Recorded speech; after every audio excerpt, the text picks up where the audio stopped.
ओम गणपते नमः। आज मैं आपको भविष्य पुराण के दूसरे अध्याय का पाठ कराती हूँ। पहले अध्याय में हमने जो हमारे धर्मशास्त्रों में काल को विभाजित किया गया है, यानी कि समय को बिल्कुल छोटे से छोटे क्षण, यानी कि जब हम पलक झपकाते हैं उसका भी व्याख्यान किया गया है और उससे लेकर युगों तक का व्याख्यान किया गया है। साथ ही हमारे जो वर्णाश्रम और जाति और साथ ही जितने संस्कार हैं हमारे सीमंत, जातक्रम, नामकरण, अन्नप्राशन संस्कार, गर्भाधान संस्कार, इन सारे संस्कारों के बारे में बताया गया है। तो यही संस्कार चल रहे थे। तो हमारा दूसरा अध्याय है जिसमें बाकी के बचे संस्कारों और भोजन विधि के बारे में बताया जाएगा। पिछले अध्याय को अगर आपको श्रवण करना है तो आप इस चैनल को सब्सक्राइब करके इस चैनल पर जाकर हमारी वीडियो को चेक कर सकते हैं। दूसरा अध्याय आज शुरू है। दूसरे अध्याय का जो फल है, यानी कि जो इन संस्कारों को सुनेगा उससे लक्ष्मी, कीर्ति, धन, धान्य की और पुत्र, यश, बंधु आदि की प्राप्ति होगी और साथ ही उसे उत्तम रूप प्राप्त होगा और कुछ काल सूर्यलोक में रहकर वह ब्रह्मलोक को प्राप्त होता है। दूसरा अध्याय अब शुरू करते हैं हम। दूसरे अध्याय में हमें जो संस्कार और भोजन विधि के बारे में बताया जाएगा, उसमें हमारे हाथों की उंगलियों के बारे में लिखा हुआ है, यानी कि जो संस्कृत में अगर किसी को नहीं पता है तो मैं पहले ही बता देती हूँ, आपको समझने में आसानी होगी। अंगुष्ठा यानी कि अंगूठा, अंगूठे के बिल्कुल साथ की उंगली जिसे थोड़ी छोटी सी उंगली होती है उसे कनिष्ठा कहा जाता है। उसके बाद जो बीच वाली उंगली है मध्यमा कहा जाता है, उसे मध्यमा। उसके बाद वाली उंगली यानी कि रिंग फिंगर जिसमें अंगूठी पहनते हैं उस उंगली को अनामिका बोला जाता है और सबसे छोटी उंगली को तर्जनी। तो ये नाम दिए गए हैं। उसके साथ ही बिल्कुल ध्यान से सुनिए जो आपके डेली यूज़ में भी काम आएंगे और हमारे जो क्या करना चाहिए जब हम संस्कार करते हैं, यानी कि हम पूजा अर्चना करते हैं तो किस तरह हमारे हाथ का प्रयोग किया जाता है, इसमें बताया गया है। तो अब शुरू करते हैं। बहुत अच्छा ज्ञान है ये। इतना सुन राजा शतानीक ने कहा कि महाराज, इन संस्कारों के लक्षण और वर्ण, आश्रम, धर्म आप मुझे श्रवण कराइए। यह राजा का वचन सुन सुमंतु मुनि कहने लगे कि हे राजन, गर्भाधान, पुंसवन, सीमंत, जातक्रम, नामकरण, अन्नप्राशन, चोड़ और यज्ञोपवीत इन संस्कारों करके बीज के और गर्भ के सब दोष निर्वित हो जाते हैं और स्वाध्याय, व्रत, होम, महायज्ञ, यज्ञ और यज्ञ आदि से यह शरीर ब्रह्म रूप को प्राप्त हो जाता है। नाल छेदन से पहले जातकर्म होता है जिससे वेद के मंत्रों करके सुवर्ण, शहद और घृत का बालक को प्राशन कराया जाता है। इसमें बताया गया है कि जब बच्चा जन्म लेता है तो उसके साथ ही नाल छेदन से पहले ही जातक्रम, ये जातक्रम होता है, यानी कि बच्चा जन्म लेते ही उसके मंत्रों के साथ उसके मुंह में शहद या घी और ये सुवर्ण यानी कि सोने के चम्मच वगैरह से कुछ चटाया जाता है, तो उसको ही जातक्रम कहा जाता है, जो पहला यानी कि मुंह में डाला जाता है नाल छेदन से पहले, से जातक्रम कहते हैं। दूसरा है 10वें दिन या 12वें दिन या 18वें दिन अथवा 1 महीना पूरा होने पर नामकरण अच्छे मुहूर्त में किया जाता है। जो दूसरा संस्कार है वो नामकरण संस्कार है, वो इन दिनों में किया जाना चाहिए, अच्छे मुहूर्त में। उसके बाद उस समय ब्राह्मण का नाम मंगलदायक रखना चाहिए। जो ब्राह्मण जाति के हैं तो उसका नाम मंगलदायक रखना चाहिए, जैसे शिव शर्मा। क्षत्रिय का बलयुक्त नाम जैसे इंद्र, वर्मा, और वैश्य का धनयुक्त जैसे धनवर्धन, और शूद्र का नाम जुगुप्सिक अर्थात बुरा रखना चाहिए, जैसे सर्वदास। मुनि जी ने कहा कि ब्राह्मण के नाम में शर्मा लगा देना चाहिए, क्षत्रिय का नाम रक्षा युक्त और वैश्य का पुष्टि संयुक्त और शूद्र का दासांत नाम रखना, अर्थात जिसके अंत में दास आदि शब्द हों। और स्त्रियों का नाम ऐसा रखना चाहिए कि जिसके बोलने में कष्ट न पड़े, क्रूर न हो, अर्थात स्पष्ट, अच्छा और सरल हो, जिसके सुनने से मन प्रसन्न हो, मंगलदायक, आशीर्वाद युक्त और जिसके अंत में आकार, ईकार आदि दीर्घ स्वर हों, यानी शब्द नाम के बाद में या तो आ की मात्रा हो या बड़ी ई की मात्रा आदि हो स्त्रियों के नाम में। आगे 12वें दिन अथवा चौथे महीने बालक को घर से बाहर ले जाना, यानी कि बालक को जब भी पहली बार बाहर ले जाती है तो 12वें दिन ले जाया जाए या फिर चौथे महीने के बालक को घर से बाहर ले जाना चाहिए।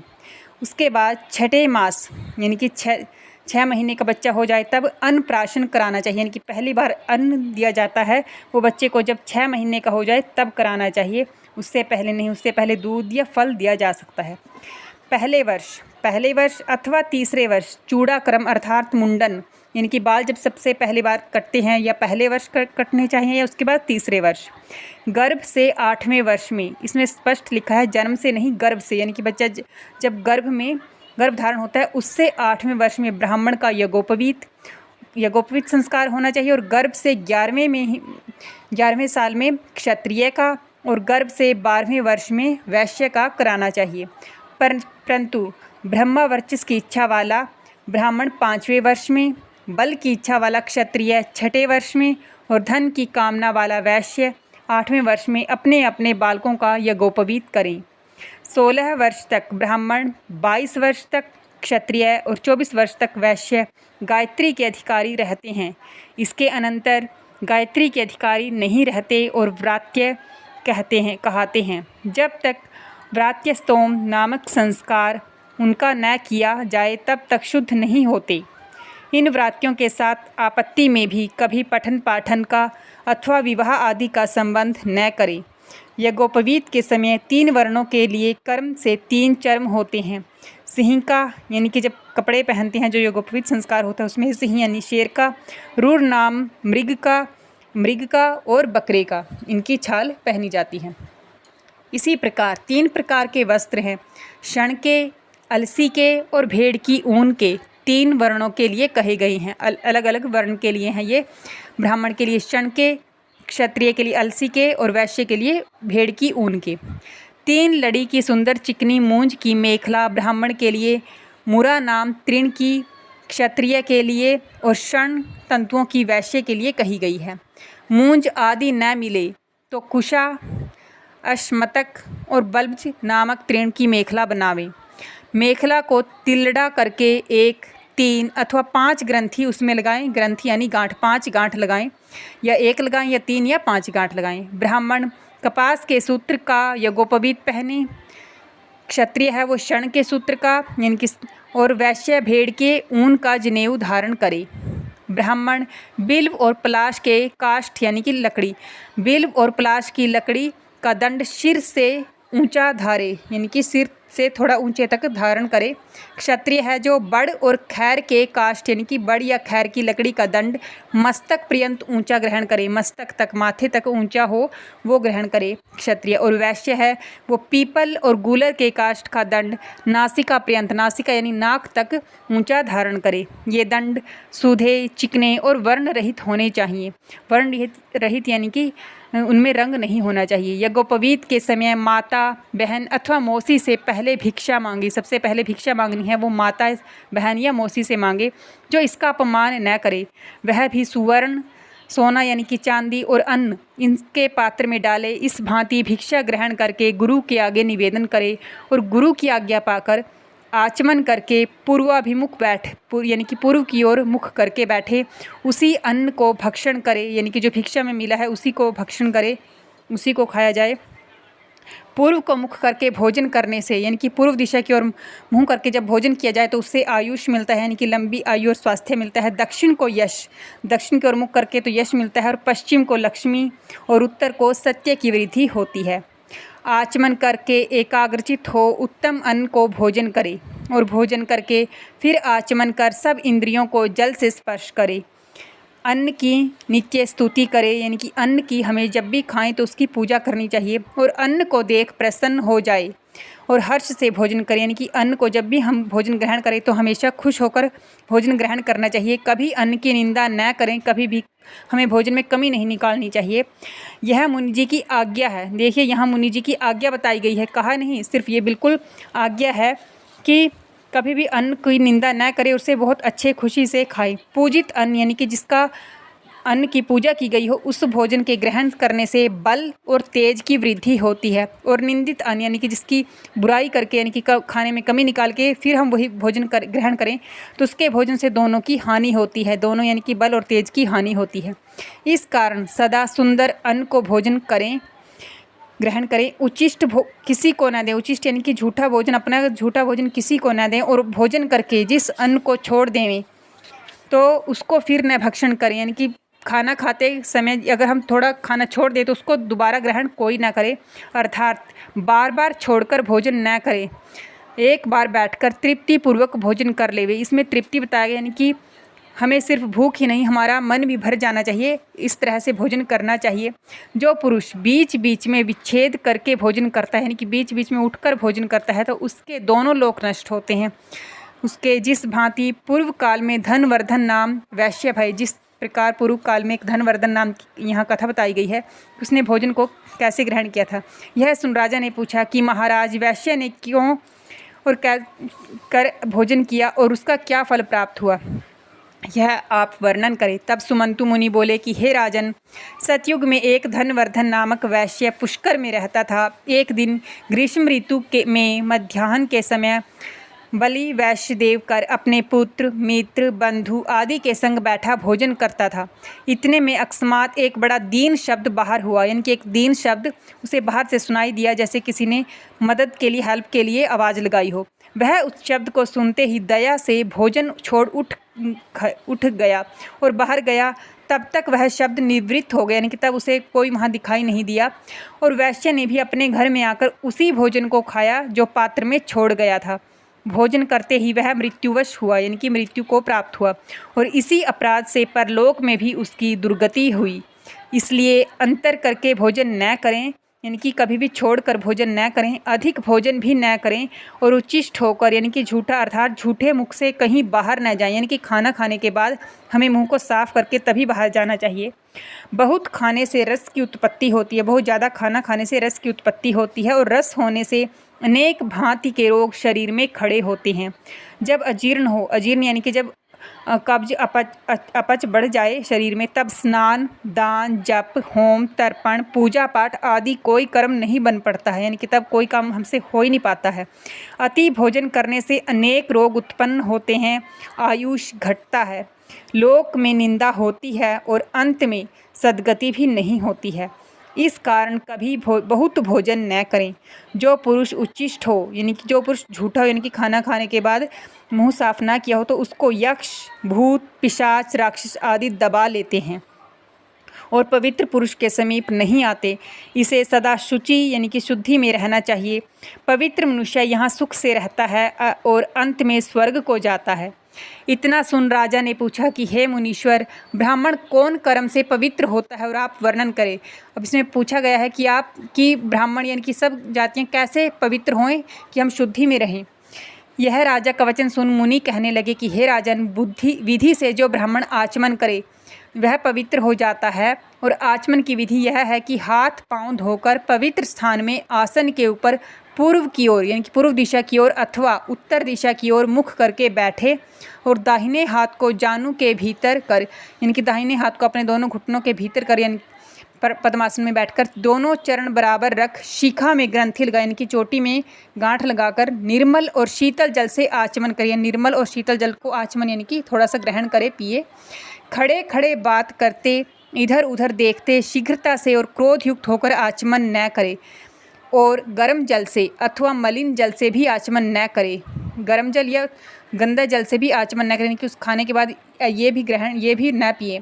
ब्राह्मण के हाथ में 5 तीर्थ हैं: देव तीर्थ, पितृ तीर्थ, ब्रह्मा तीर्थ, प्रजापत्य तीर्थ और सौम्य तीर्थ। अब इनके लक्षण कहते हैं। उंगलियों के आगे यानी कि उंगलियों के आगे भाग में होते हैं वो देव तीर्थ हैं।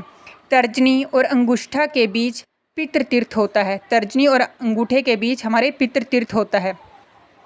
अंगूठे के मूल में यानी कि अंगूठा जहाँ से शुरू होता है वहाँ के मूल में ब्रह्मा तीर्थ है। कनिष्ठा उंगली के मूल में यानी कि कनिष्ठा उंगली के जड़ में प्रजापत्य तीर्थ होता है और हाथ के मध्य भाग में हाथ के बीच में सौम्य तीर्थ है। देव पूजा और बलि देव तीर्थ से करें, यानी कि देव पूजा भगवान की पूजा करनी है या बलि यानी कि जो कुछ अर्पण करना है वो देव तीर्थ से करें, यानी कि जो हमारे उंगली के अग्र भाग है उनसे करें। जब भी हम अर्पण करते हैं हवन में तो हम उंगलियों के पोरों का ही इस्तेमाल करते हैं। उसके बाद ब्राह्मण को दक्षिणा भी देवतीर्थ से ही दे। जो ब्राह्मण को जब हम दक्षिणा देते हैं वो भी देवतीर्थ से ही दे, नहीं उंगली के पोरों का उंगली के अग्र भाग का इस्तेमाल करें। उसके बाद तर्पण करना है। पिंडदान आदि कर्म तीर्थ पितृ तीर्थ करके करें। ब्रह्मा तीर्थ करके आचमन करें। विवाह के समय लाजा होम और सोमपान प्रजापत्य तीर्थ करके करें। कमंडलू ग्रहण और दधि प्राशन नामक कर्म सौम्य तीर्थ से करें। हाथ की उंगलियों को इकट्ठा करके एकाग्रचित हो 3 आचमन पवित्र जल से करें। हाथ की उंगलियों को यानी कि पूरे हाथ को इकट्ठा करके तब हमें 3 आचमन पवित्र जल से करें। 3 बार ग्रहण करना है और मुख से शब्द न करें, यानी कि बोले नहीं उसके बीच में। उसको बहुत फल होता है, उसका बहुत फल है। पहले आचमन से ऋग्वेद की तृप्ति होती है। यहाँ पवित्र होने के बताया गया कि खाना खाने के बाद हमें पवित्र कैसे होना है। तब हाथ में थोड़ा सा जल लेके बैठकर उसके बाद हमें 3 बार ग्रहण करना है और बीच में बोलना भी नहीं है। पद्मासन में बैठकर मुख से शब्द न कर, उसका बहुत फल मिलता है। पहले आचमन से हमें ऋग्वेद की तृप्ति होती है, दूसरे आचमन से यजुर्वेद की और तीसरे से सामवेद की तृप्ति होती है। और आचमन करके दाहिने अंगूठे से जल करके मुख को स्पर्श करें, यानी कि जल लेकर अगर हम अपने मुंह को स्पर्श करें तो अथर्ववेद की तृप्ति होती है। ओष्ठ यानी होठ के मार्जन से, होठ को मांजने से, यानी कि होठ के ऊपर होठ को साफ करने से इतिहास और पुराणों की तृप्ति होती है। मस्तक में अभिषेक करने से रुद्र भगवान प्रसन्न होते हैं। शिखा के स्पर्श यानी कि शिखा यानी चोटी, जो ब्राह्मण चोटी रखते हैं, शिखा के स्पर्श से ऋषि दक्षिणा वाम नेत्र से, वाम यानी कि बायां नेत्र लेफ्ट, दक्षिण वाम नेत्र के स्पर्श से सूर्य और चंद्र, और नासिका यानी नाक के स्पर्श से वायु, कर्णों यानी कान के स्पर्श से दिशा, और भुजा के स्पर्श से, भुजा यानी बाजू के स्पर्श से यम, कुबेर, वरुण, इंद्र और अग्नि तृप्त होते हैं। पैर धोने से विष्णु भगवान प्रसन्न होते हैं और भूमि में जल छोड़ने से वासुकी आदि नाग संतुष्ट होते हैं। और बीच में जो जल बिंदु गिरे, यानी कि जब हम ग्रहण करते हैं या हाथ धोते हैं उसके बीच में अगर जल बिंदु गिरे जो धरती पर गिरते हैं, उनसे 4 प्रकार के भूतग्राम की तृप्ति होती है। अंगुष्ठ और तर्जनी से नेत्र स्पर्श करें। अंगूठे और तर्जनी उंगली से हमें अपनी आँखों को छूना चाहिए। अंगुष्ठ अनामिका, अंगूठे और अनामिका से नासिका यानी नाक को, अंगूठा और मध्यमा उंगली से मुख को, मुंह को, अंगूठा और कनिष्ठा से, अंगूठे और कनिष्ठा उंगली से कर्ण यानी कान को, और सभी उंगलियों से भुजाओं को स्पर्श करें।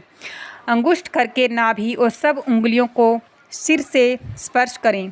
अंगुष्ठ अग्नि रूप है, अंगूठा है हमारा जो वो अग्नि रूप है, तर्जनी वायु रूप है, मध्यमा प्रजापति रूप, अनामिका सूर्य रूप और कनिष्ठा इंद्र रूप है। इस विधि से ब्राह्मण आचमन करे और संपूर्ण जगत, देवता और लोग तृप्त होते हैं। ब्राह्मण सदा पूजनीय है क्योंकि वह सर्वदेवमय है। ब्रह्मा तीर्थ करके आचमन करे अथवा प्रजापत्य और देव तीर्थ करके, परंतु पितृ तीर्थ करके सभी आचमन न करे। ब्राह्मण इतने जल से आचमन करे कि जल हृदय तक जाए, यानी कितना जल ग्रहण करे कि उसका जो पानी है वो हृदय यानी कि दिल तक जाए, तब पवित्र होता है। क्षत्रिय है वो कंठ तक जाने से, गले तक इतना ही पानी पिए कि गले तक चला जाए तब भी वो पवित्र हो जाता है। और वैश्य है जल के प्राशन मात्र से, यानी कि थोड़ा सा जल ग्रहण ही करे तभी वो शुद्ध हो जाता है।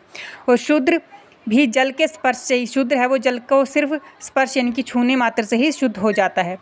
दाहिना हाथ उठा रहे और वाम के ऊपर यज्ञोपवीत रहे, उसको उपवीत कहते हैं। वाम हाथ उठे, वाम यानी कि बायां लेफ्ट, वाम हाथ उठे रहने से प्राचीन वीति, और जिसका जनेऊ कंठ में लटके, कंठ यानी कि गले में लटके, वह निवीति कहता है। मेखला, मृगचर्म, दंड, यज्ञोपवीत और कमंडलू, इनमें से कोई वस्तु नष्ट हो जाए तो आचमन कर दूसरी वस्तु ग्रहण करें। उपवीति होकर और दाहिने हाथ को जानु अर्थात घुटने के भीतर रखकर जो ब्राह्मण आचमन करे वह पवित्र हो जाता है। ब्राह्मण के हाथ की सब रेखाएं गंगा आदि नदियां हैं और उंगली के पर्व यानी कि उंगली के जो अग्रभाग हैं वो हिमालय आदि पर्वत हैं, इसलिए ब्राह्मण का दाहिना हाथ सर्वदेवमय है। हे राजन, हमने जो यह आचमन का विधान बताया है, इस विधि से जो आचमन करे यह अवश्य स्वर्ग को जाए। धन्यवाद भक्तों। यह वीडियो अगर आपको ज़रा सी भी अच्छी लगी हो तो प्लीज़ चैनल को सब्सक्राइब ज़रूर कीजिए और कमेंट बॉक्स में ओम नमो भगवते वासुदेव वाय या जय श्री राम अवश्य लिखिए और वीडियो को लाइक ज़रूर कीजिए।